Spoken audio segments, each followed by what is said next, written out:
गुरु जी, तंत्र में एक शमशान को लेकर के एक भ्रांति है कि तंत्र में की पूजा शमशान के बिना हो नहीं सकती। तो उस पर क्या ऐसा है कि तंत्र में बिना शमशान पूजा किए वो तंत्र आप बहुत बड़े तंत्र साधक बन सकते हैं, और शमशान पूजन का क्या महत्व है? में देखिए, तंत्र साधक बनना एक अलग विषय है। शमशान की पूजा और तंत्र साधना शमशान में की जा सकती है या नहीं की जा सकती, एक अलग विषय है। तंत्रोक्त बहुत सारी साधनाएं ऐसी है जो व्यक्ति अपने घर में रहकर एक सामान्य व्यक्ति कर सकता है। उसके मंत्र तंत्रोक्त हैं। नवग्रहों के मंत्र भी तंत्रोक्त हैं, उनका आप तंत्रोक्त जप कर सकते हैं। तो तंत्र एक अलग पूजा पद्धति है। आपको चयन करना होता है या आपकी परंपरा आपको ज्ञान करवाती है कि आपको किस पद्धति के अनुरूप अपनी साधना करनी है। कुछ एक शक्तियाँ, कुछ एक देवी देवता ऐसे हैं जिनका शमशान में जो वास है वह बहुत पूर्ण ऊर्जा के साथ माना गया है, या उस स्थान को तंत्रोक्त पूजा के लिए या कुछ विशिष्ट देवी देवताओं की पूजा के लिए बहुत ही सर्वोत्तम माना गया है। जैसे कि भगवान शिव के कुछ एक स्वरूपों की पूजा, भैरव जी के कुछ एक स्वरूपों की पूजा, माँ काली के कुछ एक स्वरूपों की पूजा, और अन्य कई ऐसे देवी देवता है जिनके जो उग्र देवी देवता है कि जिनकी पूजा शमशान में अधिक फलित होती है। परंतु ऐसा नहीं है कि शमशान में जितने भी लोग पूजन अनुष्ठान कर रहे हैं वह देवी देवताओं का ही पूजन कर रहे हैं। महत्वपूर्ण विषय यह है कि क्या जितने भी लोग शमशान में अपने अनुष्ठान या पूजन साधना अपनी कर रहे हैं, बहुत से लोग ऐसे हैं जो शमशान से प्रेतों को पकड़कर उन्हें सिद्ध करने का प्रयास कर रहे हैं, किसी ब्रह्म राक्षस को सिद्ध करने का प्रयास कर रहे हैं। अन्य कई ऐसी शक्तियां हैं कि जिन्हें वह अपने अधीन करना चाहते हैं। परंतु जो सच्चा तंत्र साधक है वो कभी भी किसी शक्ति को अपने अधीन नहीं करता है, और वो कभी भी किसी निम्न स्तरीय ऊर्जा की साधना नहीं करता है।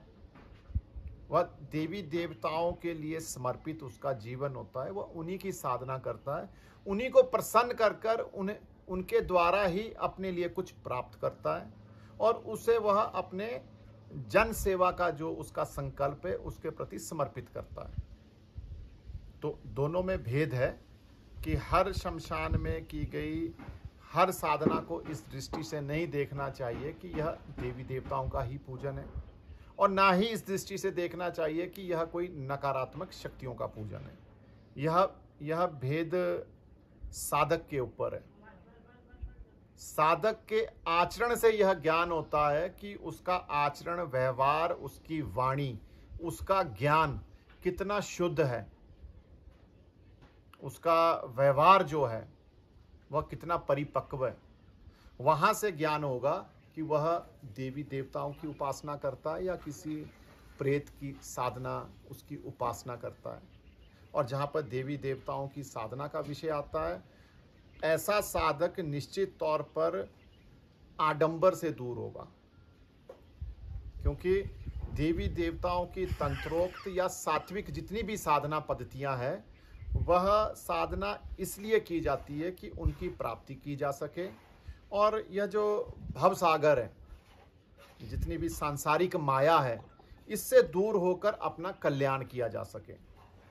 तो माया पर प्रहार करने के लिए ही, इस माया जाल से मुक्त होने के लिए ही साधना किसी भी स्वरूप में की जाती है। गुरुजी, शमशान में जो साधक जलती चिताओं की लकड़ी लेकर के जो साधना करते हैं, उसके पीछे क्या विधान है? क्या वो उस जिसकी चिता जल रही है उसकी आत्मा को कुछ के लिए कुछ कर रहे हैं, या वो अपनी कुछ किसी सिद्धि के लिए वैसा कुछ कर रहे हैं? देखिए, हमने जैसा कि पहले भी कहा है कि ये दोनों ही एक विषय है। जो योग्य तंत्र साधक होगा वह जो कुछ भी करेगा,